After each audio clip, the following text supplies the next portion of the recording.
Firefighters have said that there was no indication of fire alarms or smoke detectors in the initial fire site. Trooper Otto and Bingo went through about 6 months of training before being certified in Utah and Idaho to work on their own. This is the 13th year of the Canyon Rim Dance Classic.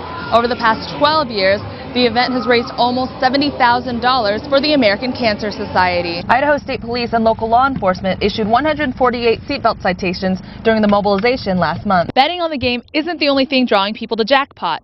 This year, a Super Bowl event will be open to the public for the first time. It's time to eat more chicken. Chick-fil-A is now open for business. Coming up, I'll introduce you to the brand. Alexa. Joe, it's been about a year since it opened up, and business is looking good for Zip the Snake. Alexa.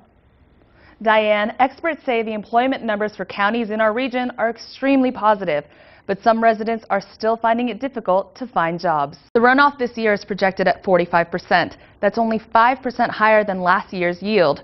The annual water forecast meeting is hosted by the Twin Falls Soil and Water Conservation District. Alexa, what was happening over there tonight?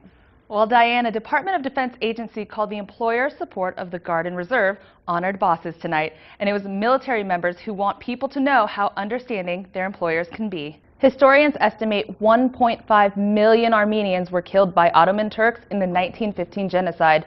President Barack Obama has called the event, quote, one of the worst atrocities of the 20th century. Baseball is known as America's pastime, but as Alexa Tieu for Idaho's First News explains, for one local man, it's more than just a game, it's a passion.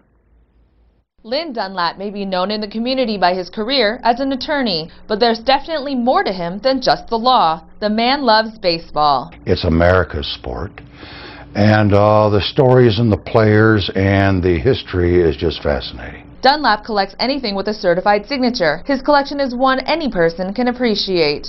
They're a little stunned. They feel like they've walked into Cooperstown, except Cooperstown doesn't have the celebrities, the politicians. I have a good selection of NASA baseballs. Dunlap has been collecting for more than 20 years and owns more than 1,000 baseballs. In no time at all, I was buying more than 3 a year, and this is what happened, over 1,000 balls. Dunlap also owns memorabilia with Idaho connections. But of all the baseballs he owns, which one costs the most? I've got a JFK and Jackie baseball, the only one ever signed by both.